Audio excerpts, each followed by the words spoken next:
يا حبايبي حطيت بشرت البصلة، على الطماطمات، طماطميتين 3 براحتك على حسب الفراخ، وتتبلها كويس. هي كده كده لما بتغلي وكلها يعني شوربة مية بتسيح فيها، والطماطم بتسيح وبتتسبك وبيبقى زي العسل. اديك هتشوف النتيجة في الآخر، وهي عن تجربة هتجربوها مش هتندموا عليها. يبقى أحلى من الفراخ المشوية وأحلى من الفراخ المحمرة.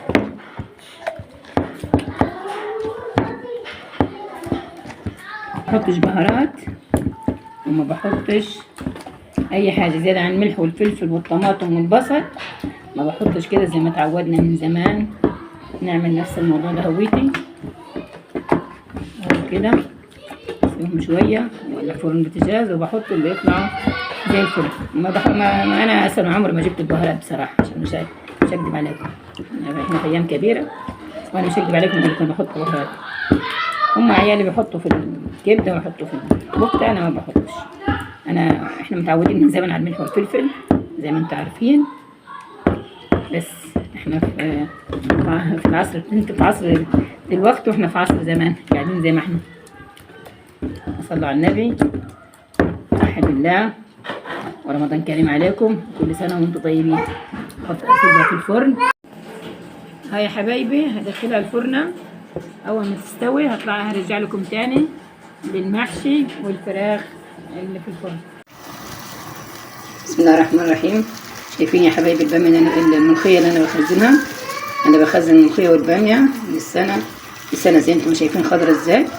شايفين كيس عادي انا فكيته، اللهم صل على رسول الله. شايفين خضرة ازاي زي انتم شايفين ما شاء الله عليها. شايفين الخضر بتاعها، شايفين الخضر خضرة ازاي، والحلة بتغلي وهنريحها فيها. شايفين يا حبايبي الكاميرا بهتانة شوية، بس هي ما شاء الله عليها خضرة. انا بخزنها من السنة للسنة، ننزل بيها ان شاء الله. اللهم صل على رسول الله. شايفين صلى على النبي، خضر وزي الفل. الله اكبر. بس هي لسه مجمدة طبعا، تركب بالراحة بس بتسيح بالتجريد. بس خضرها زي ما انتم شايفينها، زي اللي بنشتريها من برا.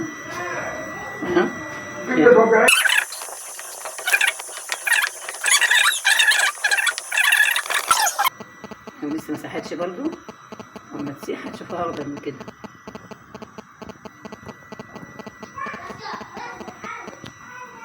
بعد اول ما جت هرجع لكم باذن الله، اجهز التوم وارجع لكم ازاي.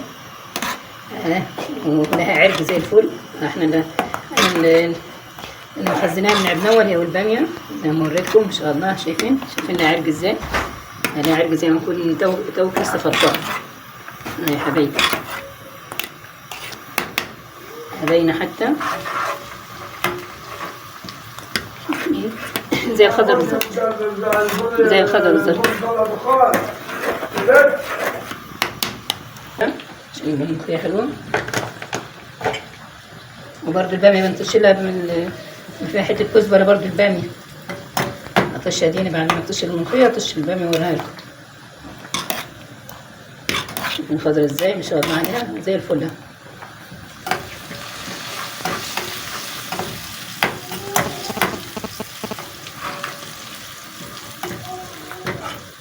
هنطش محمد.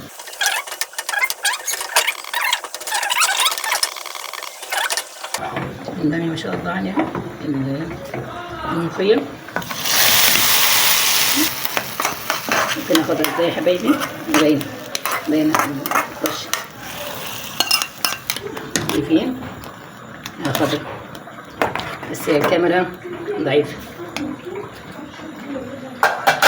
هطش البامية وارجع لكم تاني. انتم طيبين يا حبايبي، خضرة زي الفل هذه انتم شايفينها ان شاء الله. يلا اللهم صل على النبي. خلاص كده على رسول الله صلى الله عليه وسلم. هنعمل ان شاء الله باذن الله باميه، اطبخ باميه فانا بطبخ باميه، بعمل لها بصل ولا بصلتين في قعر الحله وبطش لها من فوق. طريقه الباميه باذن الله. صلوا على النبي يا جماعه حبايبي، كل سنه وانتم طيبين، سنه بيض عليكم، رمضان بيض عليكم زي ما تعودنا. قلنا يا رب زي ما بلغتنا رمضان بلغنا ليله القدر، اللهم امين يا رب. انا متعود ان انا باخد البصل على ايدي عشان محدش يقول علي انت جاهله، احنا تعودنا على كده يا حبايبي، زي ما اهلنا ربونا على كده وعشنا على كده. ان شاء الله باذن الله.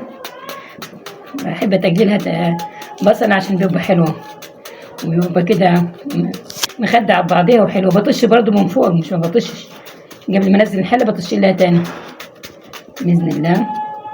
كل سنه وانتم طيبين باذن الله. اول ما اخلص البصله هوريها لكم باذن الله. كل سنه وانتم طيبين.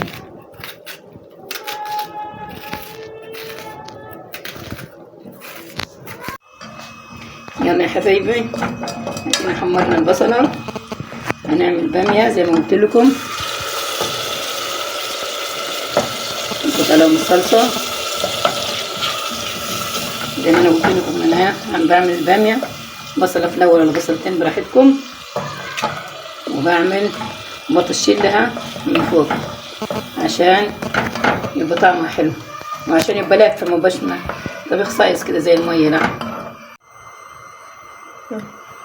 يلا يا حبايبي، انا كبيت عليها الشوربه حبايبي. يلا يا حبايبي، شوفوا الباميه اللي انا مخزناها ازاي.